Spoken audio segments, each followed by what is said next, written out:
Well, hello there. How is everyone? I hope you're all well on this marvellous Monday. It's Monday. Here's the beginning of the week. I've got 4 days until I head to Spain. You're looking amazing. Let's get straight into it as we talk about Jay Slater's case again, as he is still missing. I'm waiting for official updates to come out to see what is actually changed. Not a lot. There hasn't been a lot changed. They're saying that Tenerife is pretty much back to normal now. Got over the influx of the Jay Slater movement, if you like. The family are kind of now starting to get concerned that things are going to start getting forgotten about as Spain now enters, and Tenerife now enters the period of their most busiest time of the year, the summer holidays, as they have the influx of the British tourism industry heading out there. But look, what we do want to talk about, and what we'll be talking about today in 2 separate videos, is these texts that have apparently come up from Lucy. I'm going to do that later today, so keep your eyes peeled for that, and my thoughts on those.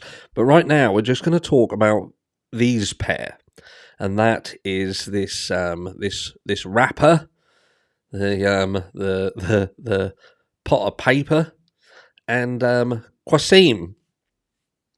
Why are we talking about them? We're talking about them because they are apparently the last 2 people who saw Jay Slater alive. That was, in fact, Qassim's exact words. He came to us alive, he left us alive. Random, strange choice of verbiage, but look, at the end of the day, they have officially been ruled by Spanish police as of no relevance to this case whatsoever. Now, my thoughts and feelings on that are that, look, we could be talking about Potter Paper having nothing to do with this whatsoever, but we're going to touch on it because there is some huge similarities between Potter Paper and Qassim. In fact, their histories run parallel, and there is seemingly a connection between the two as well. Albeit that Qassim has been said to have been he is friends with this rapper, having been snapped at another rapper's sort of award ceremony or whatever it was, or on stage with them. So there seems to be a connection between them, and we're going to touch on their parallels in a second. But like I say, police have ruled that neither of the 2 people, again, we're not saying that that's 100% Potter, but what we are saying is that the 2 people who are the last people to see Jay Slater alive have no relevance to the investigation. Now, how police have concluded that, I do not know, and the fact that they have concluded it, unless they are saying this in order to make people who could be involved in it feel a little bit like, that was close. But they've let people leave Tenerife and head back to the UK. Now, that wouldn't normally happen. If they're under investigation, if they're under suspicion, then the police would generally say, don't leave the country. But there we go. So this is where we are with them. These are the people who you have to trust. These are the people who you have to trust have no relevance to what happened to Jay whatsoever.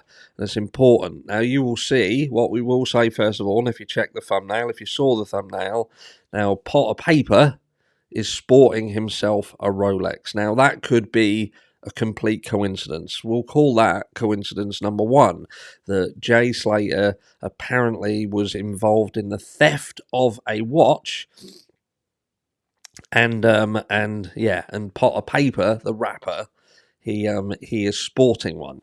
Now, Potter Paper owns a weed shop in Tenerife, and this weed shop was apparently, and you can search this yourself, the individuals involved then escalated the situation by holding an employee hostage while stealing a Rolex watch, valued between £16,000 and £30,000. Now, whether that was some sort of publicity stunt or something, I don't know.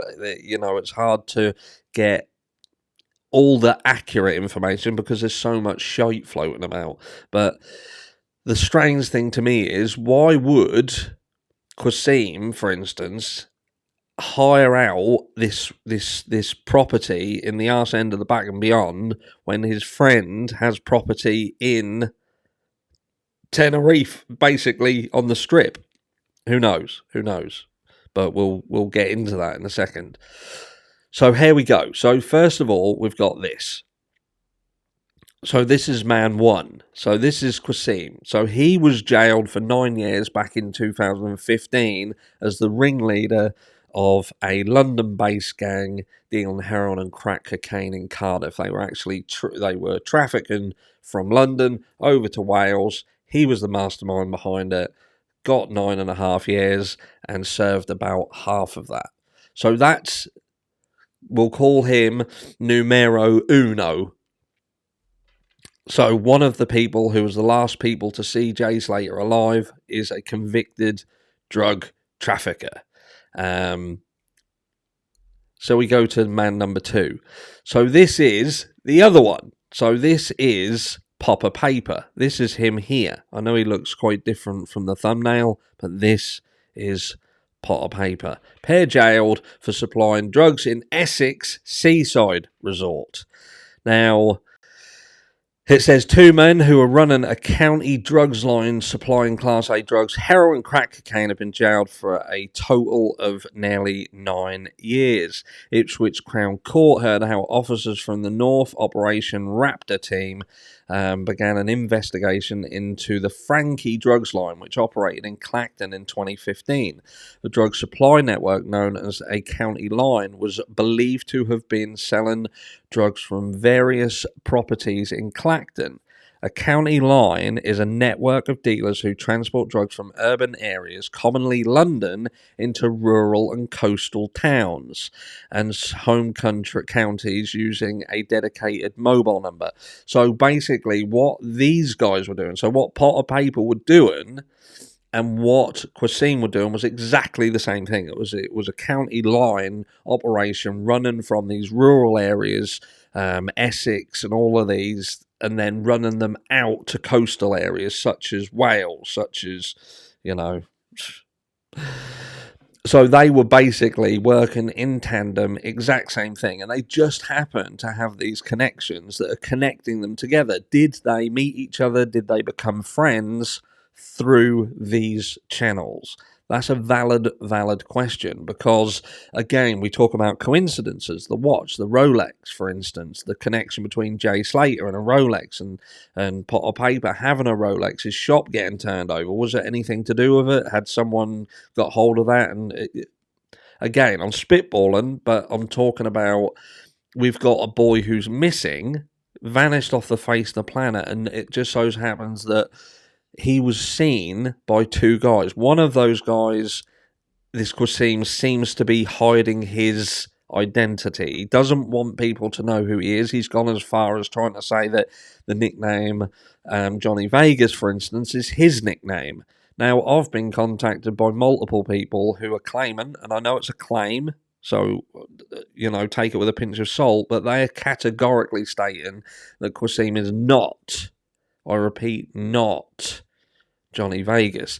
Now, what I will say again is I can't offer any credence to that, just that I've had multiple people, and some of these people are claiming that they have ties to Tenerife and have done their utmost to try and prove these. I can't show them, obviously, because that will show who they are, but yeah, who knows? I don't know, and I'll put it out there and say I can't offer that up as factual, but so is he hiding the identity of somebody? Now, Potter Payper, you would think, right, he's done all this, and then he comes out of jail, and he apparently goes on the streets and starts talking to people, trying to teach them better ways and what he learned from being in prison, and he's become reformed. Did he become reformed? Did he fuckers like? Because he actually went back inside for yeah, it's official. Potter Payper was arrested 2 weeks ago and put back in prison on alleged possession and fraud charges. He was supposed to be dropping his album just next week, but free Potter Payper. He was teaching the streets. So yeah, he was teaching the streets. I don't know what he was teaching them because he couldn't seem to teach himself. So, what are we saying here? What is the whole point of this video? The whole point of this video is to say, look, Jay Slater's missing. The story referencing how he went to this property because he had nowhere else to go, in my opinion, is lies. He did have somewhere else to go, and the fact that he went there in the first place and then seemingly went straight to bed, straight to sleep, doesn't make sense. He leaves there. There's apparently a bus service. Does he miss the bus? Is it an intermittent bus service? Who knows? But he somehow decides that the best thing for him to do is to walk 11 hours back to where he'd come from, with no phone, no water, but apparently there's shops nearby. He wanted to get some scran, food, that is, slang for food. And none of that even makes sense. So did he have money on him? Was he going to go and buy food? Did he buy food? Why didn't he buy drink? Why didn't he wait for a lift? Why didn't any of his friends even send a car out to him? Why couldn't he have just got a taxi and everybody clubbed together? Did he literally have no money whatsoever? But then that don't make sense considering that he said he was going to get some food. So there's so many inconsistencies with the story, and the people who, at least one of these people who was the last person to see him, is a known drug trafficker and seemingly friends with somebody who also was a drug trafficker who hasn't done a very good job of reforming. And he has property, a business in Tenerife also. Let me know what you think. Is Qassim hiding someone? Is he hiding this rapper's identity as being involved in this? Is he trying to protect him from perhaps a story getting out that could look bad, that could put him potentially back into incarceration? Who knows? But I'll be interested to hear your thoughts. Keep your eyes peeled. Any updates that come out, I will let you know. Like I say, they're in a lot at the moment, but we are going to be talking about the Lucy techs in a bit. So I will catch you all then.